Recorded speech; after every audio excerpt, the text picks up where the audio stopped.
आज 9 मई है और छत्तीसगढ़ पे लोकसभा का चुनाव हो चुका है। आपको पता होगा कि पहले प्रधानमंत्री मोदी झूठ बोल रहे थे, अभी आजकल आए बाएं साए साए बोल रहे हैं। ये अर्बन नक्सल की सोच, मेरी माताओं बहनों, ये आपका मंगलसूत्र भी बचने नहीं देंगे।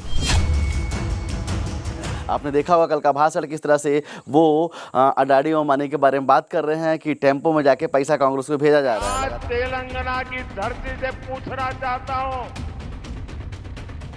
जरा ये साझादे घोषित करें, इस चुनाव में ये अंबानी अडानी से कितना माल उठाया है, काले धन के कितने बोरे भर करके रुपये मारे हैं, क्या टेम्पो भर करके नोटे कांग्रेस के लिए पहुंची है, क्या सौदा हुआ है। लेकिन चलिए, हमारे छत्तीसगढ़ में चुनाव हो चुका है, हम उस मुद्दे पे बात अब नहीं करेंगे। लेकिन अब हम बात करेंगे विकास की, हम बात करेंगे लोकल मुद्दों की, जिसके लिए मैं हमेशा प्रयास करते रहा हूं। तो आपको बता दूं कि मैं अभी यहां पर हूं, पीछे देखिए कस्तूरबा गांधी आवासीय विद्यालय है। हाँ, अभी फिलहाल ये बंद है, लेकिन एग्जैक्ट जानकारी तो नहीं है कितने बच्चे यहाँ पर पढ़ते हैं, लेकिन जो मुझे याद आ रहा है जब हम यहाँ पर आए थे, क्योंकि यहाँ पर कुछ दिन पहले कलेक्टर भी आए थे, तो लगभग 300 से 400 बच्चे यहाँ पर बच्चियाँ यहाँ पर पढ़ती हैं। और आपको कुछ बता दूँ, मैं इसलिए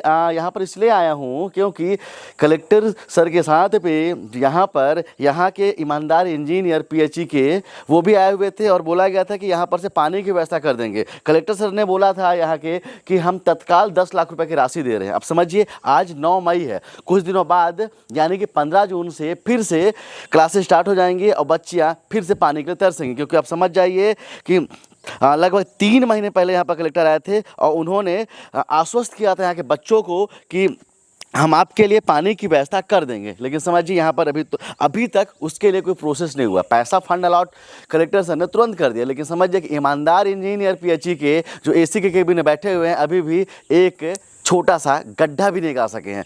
और एक चीज़ आपको बताना चाहूँगा, ये जो ग्राम पंचायत है, ये जो कोरिया जिला का ग्राम पंचायत पोड़ी है, यहाँ पर गांव वासियों ने, यहाँ के सरपंच ने एक बोर करा के दिया है कि साहब उसमें से आप पानी निकाल लीजिए। पानी की टेस्टिंग भी हो चुकी कि हाँ, पर्याप्त मात्रा में पानी है, जिससे आप यहाँ पर 400 बच्चों का भविष्य बना सकते हैं। लेकिन अभी भी जो ईमानदार इंजीनियर हैं वो कुछ काम कर भी नहीं कर रहे हैं। तो समझिए, ऐसे इंजीनियर हैं। कुछ आपको और भी चीज़ें दिखाना चाहता हूँ, वो भी थोड़ा देख लीजिए। चलिए, इसको भी देख लीजिए। ये जो नल है, ये नल जल छल का जो बना हुआ है, क्या पता क्या बनाते हैं यहाँ के जो ईमानदार इंजीनियर हैं, ये बनाया हुआ है। अब देखिए, ये हम जिस जगह पे हैं, ये कस्तूरबा गांधी आवासीय परिसर का ये मुख्य द्वार है। और इसमें देखिए दो यहाँ पर स्पूत बना दिए गए हैं। शायद हड़प्पा और मोहनजोदड़ो की खुदाई में आने वाले समय में ये सब मिलेगा और इस पर भी रिसर्च होगा कि आखिर यहाँ के जो ईमानदार इंजीनियर हैं वो बनाते क्या हैं, या ऐसा क्या चीज़ बना देते हैं कि इसको समझ पाना मुश्किल ही नामुमकिन हो जाता है। और समझिए, जब कलेक्टर सर यहाँ पर आए थे तो भी ये स्पूत यहाँ पर खड़े हुए थे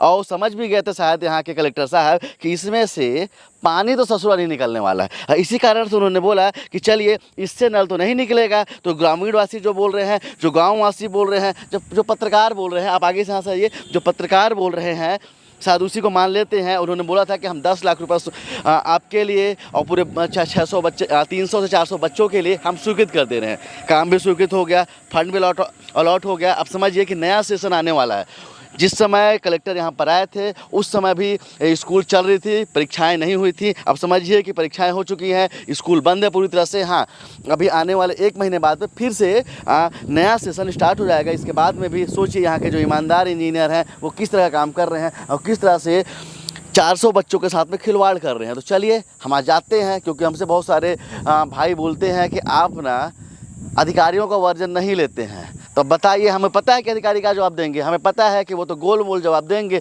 और बताएंगे कि नहीं, हमारा कार्य प्रोसेस में है। तो चलिए, आज हम जरूर जाएंगे। आज मिलते हैं यहाँ के ईमानदार जो PHE के ईमानदार इंजीनियर साहब हैं, CB सिंह साहब है उनका नाम। उनके पास जाते हैं, उनसे पूछ लेते हैं कि साहब, आप क्यों ऐसे बच्चों के साथ खिलवाड़ कर रहे हैं? क्या आप अपने आप को कलेक्टर से भी ज़्यादा बड़ा समझने लगे हैं? कि कलेक्टर ने आपको आदेश दे दिया, कलेक्टर ने आपको फंड दे दिया, इसके बाद में आप काम नहीं कर रहे हैं। आप मुझे पता है कि आप बहाना बनाएंगे कि अभी तो चुनाव चल रहा था, आचार संहिता लागू थी, लेकिन जिस समय कलेक्टर ने बोला था उसमें कोई आचार संहिता नहीं थी। आचार संहिता तो पिछले 1 महीने से लागू थी, उससे पहले का 2 महीने का जो समय था उसमें आपने क्या कर लिया, कौन सा झंडा गाड़ दिया साहब? तो चलिए उनसे पूछ लेते हैं, एक बार मिलेंगे यहाँ के कलेक्टर साहब से कि साहब ऐसे अधिकारियों पे आप क्या कार्रवाई करेंगे जो आपकी बातों को, आपने जो आदेश दिया, आपने जो फंड जारी किया उस पर कोई कार्रवाई नहीं करते हुए ऐसे बच्चों का भविष्य खराब करने वाले हैं। तो चलिए हम जाते हैं, यहाँ से जाना पड़ेगा कुछ 40 किलोमीटर हम जाएंगे और उनसे पूछते हैं कि कलेक्टर साहब से, और पूछते हैं ईमानदार इंजीनियर से। भ्रष्टाचार करने पे आजकल लफड़ा हो जाता है, तो हम पूछेंगे ईमानदार इंजीनियर साहब से कि आपने क्या किया है और काहे ऐसे बच्चों लोग का भविष्य आप खराब करने पे तुले हुए हैं और काहे अपने आप को कलेक्टर से भी बड़े सर्वा समझ ले रहे हैं। सर, कोरिया जिला के पौड़ी बचरा पे कस्तूरबा आवासीय विद्यालय में सर पानी का सेंक्शन हुआ था सर, आपने जाके वहाँ से 10 लाख रुपए की स्वीकृति दी थी सर। इसके बाद भी सर स्टिल वो काम स्टार्ट नहीं हो पाया है, ग्राउंड लेवल पर सर कुछ भी कार्य नहीं हुआ है सर। आने वाले 15 जून से सर फिर से क्लासेस स्टार्ट हो जाएंगी और कम से कम 300 से 400 बच्चों का सर भविष्य है सर इसमें कार्य लेट होने की कोई वजह से? जी, जैसे कि पौड़ी बचरा क्षेत्र जो है वहाँ पे पानी की थोड़ी दिक्कत थी। वहाँ पे जो कस्तूरबा गांधी हमारा विद्यालय है प्लस वहाँ पे तहसील ऑफिस है, वहाँ दोनों जगह पानी की थोड़ी किल्लत थी। तो वहाँ पे भ्रमण भी किया गया था, हमारी टीम भी गई थी, हमने सैंक्शन भी दिया था, परंतु जैसे आप बता रहे हैं कि अभी तक स्टार्ट नहीं हो पाया। इसके लिए मुझे फैक्ट्स को थोड़ा वेरीफाई करना पड़ेगा। यदि कुछ लेट लतीफ़ी जो डिपार्टमेंट की तरफ से होगी तो उससे जवाब भी इसमें तलब किया जाएगा और हमारा प्रयास रहेगा कि यथाशीघ्र वहाँ पे काम स्टार्ट करें और वहाँ पे आने वाले सीज़न में पानी की कोई दिक्कत ना हो।